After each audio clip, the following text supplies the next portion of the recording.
We're often so scared of having the thing that we want the most. When we realize this and try to create the emotion of excitement around having that abundance, and we realize that we can't, we realize that there's a block to feeling the elation that we think that we should feel. It's very humbling. Hi everybody, Todd Jason here. I'm excited to share a video with you today, which is an interview between Tom Bilyeu and Dr. Joe Dispenza. And if you don't know Dr. Joe Dispenza's work, I'm going to be talking about him on my channel. He's really amazing and pushing the bounds of how to create the futures that we want. I'm going to be sharing a segment in this video and then giving you some practices to cement in how you can use the knowledge here and make it your own. That's why I do these videos. So I want you to pay attention, get out a notepad, listen to what Joe says, and then I'm going to stop it. I'm going to comment and really ground this home so we can improve our lives, because I listen to this stuff every single day. So I hope you enjoy. Let's do this thing. I mean by the body becomes the mind or the unconscious mind. What do you mean by that exactly? Well, those are two different things. Your body is your unconscious mind.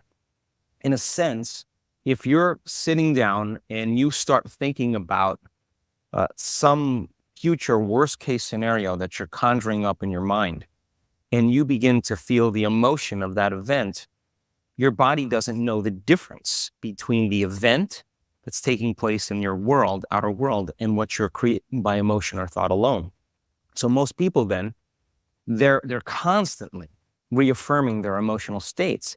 So when it comes time to give up that emotion, they can say, I really want to do it. But really the body is stronger than the mind because it's been conditioned that way. So the servant now has become the master. And the person all of a sudden, once they step into that unknown, they'd rather feel guilt and suffering because at least they can predict it. Being in the unknown is a scary place for most people because the unknown is uncertain. And when people say to me, well, I can't predict my future, I'm in the unknown. And I always say the best way to predict your future is to create it. Not from the known, but from the unknown. What thoughts do you want to fire and wire in your brain? What behaviors do you want to demonstrate in one day? The act of rehearsing them mentally, closing your eyes and rehearsing the action. Rehearsing the reaction of what you want, or the action? The action of what you want. By closing your eyes and mentally rehearsing some action. If you're truly present, the brain does not know the difference between what you're imaging and what you're experiencing in 3D world. So then you begin to install the neurological hardware in your brain to look like the event has already occurred. Now, your brain is no longer a record of the past. Now it's a map to the future. And if you keep doing it, priming it that way, the hardware becomes a software program. And who knows, you just may start acting like a happy person. And then I think the hardest part is to teach our body emotionally what the future will feel like ahead of the actual experience. So what does that mean? You can't wait for your success to feel empowered. You can't wait for your wealth to feel abundant. You can't wait for your new relationship to feel love, or your healing to feel whole. I mean, that's the old model of reality, of cause and effect, waiting for something outside of us to change how we feel inside of us. And when we feel better inside of us, we pay attention to whoever or whatever caused it. What that means then is that from the Newtonian world is that most people spend their whole life living in lack, waiting for something to change out there. What do you mean the Newtonian world? The Newtonian world is all about the predictable, all about predicting a future. But the quantum model of reality is about causing an effect. The moment you start feeling abundant and worthy, you are generating wealth. The moment you're empowered and feel it, you're beginning to step towards your success. The moment you start feeling whole, your healing begins. And when you love yourself and you love all of life, you'll create an equal. And now you're causing an effect. And I think that's the difference between living as a victim in your world, saying, I am this way because of this person or that thing or this experience. They made me think and feel this way. When you switch that around, you become a creator of your world. And you start saying, my thinking and my feeling is changing an outcome in my life. And now, that's a whole different game. And we start believing more that we're creators of reality. So I actually want to stop it right there and just talk about this point, because in all my years of working in growth and development and helping people create their dream life and to manifest their better circumstances, this point that Joe talks about is really at the core of how we create our most dynamic future. And it's not just in what he talked about, the rehearsing the actions of your future. So there is a script and a narrative that we can uncover and write out about what we want to create in our future. And this is something that I have my people do. I have them write their own eulogy where they think about their life with the end in mind. And I give them their permission to think about what actually happens if you live your most idealized life, meaning that it's 50, 100 years from now, and everything has worked out in your life perfectly. You've lived your dream life professionally, relationally, adventures, everything has happened. And it's a really beautiful practice because it gives you the ability to get out of your own limitation for a moment and just feel or think about what happens if your most ideal future comes online. The real work is then attaching and connecting your emotions and your feelings with the outcomes of that life. And this is what Joe is talking about here. And this is the practice. The first step is really important. We need to gain clarity. What is it that we want for our future? This is the number one thing that's missing from most people that I've coached over the years. They don't really know what they want. They haven't stopped and taken the time to ask themselves, what does my life look like if it plays out like a dream? Meaning that everything just goes perfectly. What does that look like? So the what is really important. And we need to do that step first.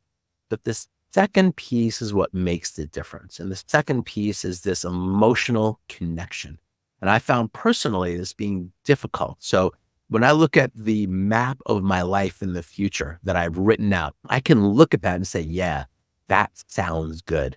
But can I then go into my emotions and connect my feeling of excitement and motivation with that outcome? This is what takes practice. And this is why I wanted to share this video, because I think this is one of the most powerful practices that you could do in your life. Number one is to create the clarity and the what that you want, but then connecting your emotions. Oftentimes we can capture that emotion of excitement, capture that emotion of bliss, right? Of really feeling the excitement of our future coming online. And when you do, I want you to grasp that feeling. I want you to write it down. I want you to get out your phone and record what it actually feels like. It's very important to monitor and track and record ourselves when we're in those moments of elation, especially when we're thinking about our future. This is one of the most powerful practices I've ever come across. Too often the thoughts come up and then they diminish. They're fleeting.